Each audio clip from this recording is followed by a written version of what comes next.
കർണാടകയുടെ ഹൃദയഭാഗത്തുള്ള ഹാസൻ ജില്ലയിലൂടെ സഞ്ചരിക്കുമ്പോൾ ദൂരേക്ക് കണ്ണെറിഞ്ഞാൽ ആകാശത്തെ തൊട്ടിരുമ്മി നിൽക്കുന്ന ഒരു മഹാശില്പം കാണാം. അത് വെറുമൊരു പ്രതിമയല്ല, 1000 വർഷങ്ങൾക്കിപ്പുറവും കാലത്തെ വെല്ലുവിളിച്ചു നിൽക്കുന്ന ഭാരതീയ എഞ്ചിനീയറിംഗിന്റെയും ആത്മീയതയുടെയും മകുടോദാഹരണമായ ശ്രാവണബേലഗോളയിലെ ഗോമതേശ്വര പ്രതിമയാണ്. AD 983 ഗംഗ രാജവംശത്തിലെ കരുത്തനായ മന്ത്രിയും സേനാപതിയുമായിരുന്ന ചാവുണ്ടരായനാണ് ഈ വിസ്മയം തീർത്തത്.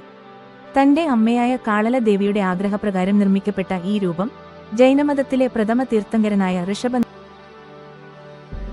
കർണാടകയുടെ ഹൃദയഭാഗത്തുള്ള ഹാസൻ ജില്ലയിലൂടെ സഞ്ചരിക്കുമ്പോൾ ദൂരേക്ക് കണ്ണെറിഞ്ഞാൽ ആകാശത്തെ തൊട്ടിരുമ്മി നിൽക്കുന്ന ഒരു മഹാശില്പം കാണാം. അത് വെറുമൊരു പ്രതിമയല്ല, 1000 വർഷങ്ങൾക്കിപ്പുറവും കാലത്തെ വെല്ലുവിളിച്ചു നിൽക്കുന്ന ഭാരതീയ എഞ്ചിനീയറിംഗിന്റെയും ആത്മീയതയുടെയും മകുടോദാഹരണമായ ശ്രാവണബേലഗോളയിലെ ഗോമതേശ്വര പ്രതിമയാണ്. 57 അടി ഉയരമുള്ള ഈ രൂപം ഒരൊറ്റ കൂറ്റൻ ഗ്രാനൈറ്റ് പാറയിൽ നിന്നാണ് കൊത്തിയെടുത്തത് എന്നത് ഇന്നും പുരാവസ്തു ഗവേഷകരെ അത്ഭുതപ്പെടുത്തുന്നു. ഈ പ്രതിമയെ സവിശേഷമാക്കുന്നത് അതിലെ സൂക്ഷ്മമായ കൊത്തുപണികളാണ്. ബാഹുബലി കായോത്സർഗ മുദ്രയിൽ, അതായത് ശരീരത്തെ പൂർണ്ണമായും മറന്ന് ആത്മീയതയിൽ മുഴുകി നിൽക്കുന്ന രൂപത്തിലാണ് ഇവിടെയുള്ളത്.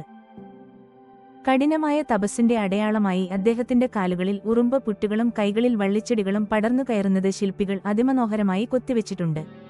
ദീർഘനേരത്തെ ധ്യാനത്തിനൊടുവിൽ ലഭിച്ച ആത്മീയ ശാന്തി അദ്ദേഹത്തിന്റെ മുഖത്തെ മന്ദഹാസത്തിൽ നമുക്ക് കാണാം. വാസ്തുവിദ്യയുടെ മറ്റൊരു പ്രത്യേകത ഇതിന്റെ മിനുസമാണ്. 1000-ലേറെ വർഷം മഴയും വെയിലുമേറ്റിട്ടും ആ ശിലയുടെ തിളക്കം ഇന്നും മങ്ങിയിട്ടില്ല. പ്രതിമയുടെ പാദത്തിനടുത്തായി കന്നഡയിലും തമിഴിലും കൂടാതെ പഴയ മറാത്തിയിലുമുള്ള ലിഖിതങ്ങൾ കാണാം. മറാത്തി ഭാഷയിലെ ലഭ്യമായ ഏറ്റവും പഴയ ലിഖിതങ്ങളിലൊന്നായി ഇത് കണക്കാക്കപ്പെടുന്നു. ഗോമതേശ്വരനെക്കുറിച്ച് പറയുമ്പോൾ 12 വർഷത്തിലൊരിക്കൽ മാത്രം നടക്കുന്ന മഹാമസ്തകാഭിഷേകത്തെക്കുറിച്ച് പറയാതിരിക്കാൻ കഴിയില്ല. ആയിരക്കണക്കിന് ഭക്തരും സഞ്ചാരികളും സാക്ഷിയാകുന്ന ഈ ചടങ്ങിൽ 57 അടി ഉയരമുള്ള പ്രതിമയുടെ നെറുകയിൽ നിന്നും പാൽ, തൈര്, നെയ്യ്, കുങ്കുമം, ചന്ദനം എന്നിവ ഉപയോഗിച്ച് അഭിഷേകം ചെയ്യുന്നു. ഓരോ ദ്രവ്യവും ഒഴിക്കുമ്പോൾ പ്രതിമയുടെ നിറം മാറുന്നത് കാണാൻ ലോകത്തിന്റെ വിവിധ കോണുകളിൽ നിന്ന് ആളുകളെത്തുന്നു. ഏറ്റവും ഒടുവിൽ 2018 നടന്ന ഈ ഉത്സവം ഇനി വരുന്നത് 2030 വിന്ധ്യഗിരി കുന്നിന്റെ മുകളിലെത്താൻ 600-ലധികം പടികൾ കയറേണ്ടതുണ്ട്. വെറും കാലിലായിരിക്കണം ഈ യാത്ര എന്നത് ആത്മീയമായ ഒരു അനുഭവം കൂടിയാണ്.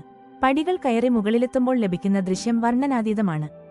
താഴെ വിശാലമായി കിടക്കുന്ന ബേലഗോള എന്ന കുളവും അപ്പുറത്തെ കുന്നായ ചന്ദ്രഗിരിയും സഞ്ചാരികൾക്ക് പ്രിയപ്പെട്ട കാഴ്ചകളാണ്.